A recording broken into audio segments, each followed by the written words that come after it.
In this video, you'll learn how to set up automatic bidding on eBay.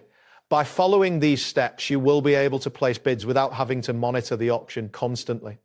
This method simplifies the bidding process and can help you secure items at the right price. Start by logging into your eBay account. After you are signed in, use the search bar at the top of the page to find the auction item you are interested in. Click on the auction listing to open the page that displays the current bid price along with other important details. Take a moment to review the auction information until the auction ends. It is crucial to decide on the maximum amount you are willing to pay before proceeding, as automatic bidding will place bids on your behalf up to this limit. Next, locate the bid box on the auction listing page. Enter your maximum bid amount in this box. Once you submit your bid, eBay will automatically increase your bid incrementally to keep you ahead of competing bidders.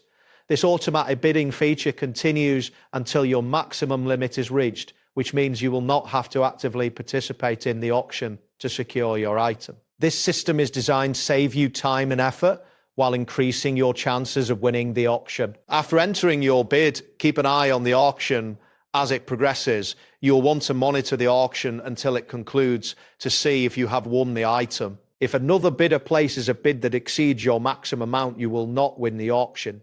eBay will send you a notification regarding the outcome of the auction once it has ended. If you are successful, you will need to proceed to make payments for the item you have won. Using automatic bidding can greatly simplify your auction experience on eBay. It allows you to engage in bidding without the need for constant monitoring, which is particularly beneficial for busy schedules. However, it is essential to bid responsibly and within your financial means.